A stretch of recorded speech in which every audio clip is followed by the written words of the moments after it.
UP के Kaiserganj Lok Sabha seat पर BJP candidate को लेकर गोंडा की राजनीति में अब अजीब सी खामोशी है।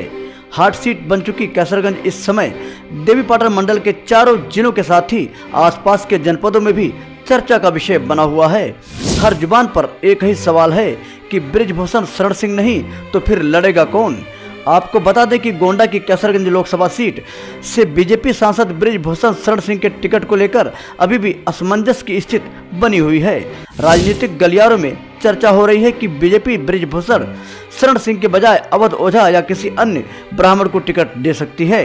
बीजेपी की पहली और दूसरी लिस्ट में कैसरगंज सीट से उम्मीदवार की घोषणा न होने के बाद से कई तरह की चर्चाएं हो रही हैं। इस सीट से बीजेपी सांसद बृजभूषण शरण सिंह आते हैं। ऐसे में बृजभूषण के टिकट को लेकर असमंजस की स्थिति बनी हुई है। राजनीतिक गलियारों में बृजभूषण सिंह के टिकट कटने की चर्चा हो रही है। सूत्रों की माने तो कैसरगंज सीट पर बृजभूषण की जगह मोटिवेशनल गुरु अवध ओझा बीजेपी के उम्मीदवार बन सकते हैं।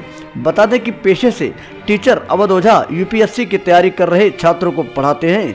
सोशल मीडिया पर उनके बड़ी संख्या में मोटिवेशनल वीडियो वायरल हैं।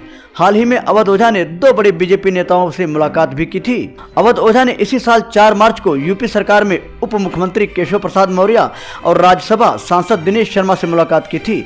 इस मुलाकात की तस्वीरें केशव प्रसाद मौर्य और दिनेश शर्मा ने अपने आधिकारिक सोशल साइट्स एक्स पर शेयर भी की है।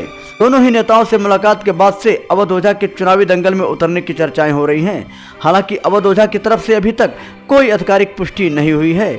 वहीं दूसरी तरफ यह भी माना जा रहा है कि इनके अलावा बीजेपी बृजभूषण शरण सिंह के विधायक बेटे प्रतीक भूषण सिंह व उनकी पत्नी केतकी देवी सिंह को भी कैंडिडेट घोषित कर सकती है।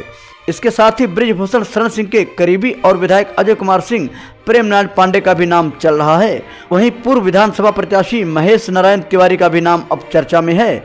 अब जबकि बीजेपी की दूसरी लिस्ट में भी बृजभूषण शरण सिंह का नाम नहीं है, ऐसे में यहाँ के लोगों के दिल की धड़कनें तेज हो गई हैं। हर किसी को यही उम्मीद थी कि दूसरी लिस्ट में बृजभूषण शरण सिंह व उनके किसी परिजन का नाम जरूर होगा, मगर दूसरी लिस्ट जारी होने से लोगों का ये भ्रम टूट गया। लोगों के दिलों को यही सवाल कचोट रहा है कि बृजभूषण नहीं तो आखिर कौन होगा कैसरगंज के चुनावी कुरुक्षेत्र का योद्धा।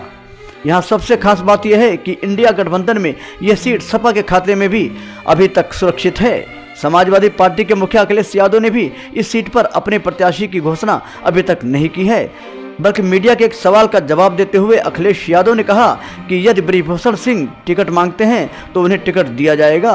हालांकि टिकट के लिए संपर्क में होने के सवाल की बात पर उन्होंने सिरे से खारिज कर दिया था। ऐसे में यह भी चर्चा चल रही है कि शायद अखिलेश यादव बृजभूषण शरण सिंह का इंतजार कर रहे हैं।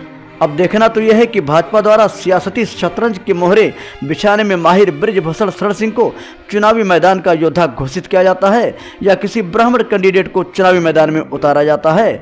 बहरहाल सभी की निगाहें कैसरगंज लोकसभा सीट पर टिकी हुई है।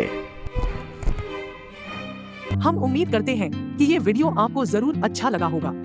न्यूज एनएनसी 24 आपके लिए देश विदेश की खबरों के साथ ऐतिहासिक कहानियाँ, प्रेरक कहानियाँ, podcast, interviews, health issues, Bollywood news, sports और ऐसे अन्य पहलुओं के बारे में आपको सही जानकारी देने की कोशिश करता है।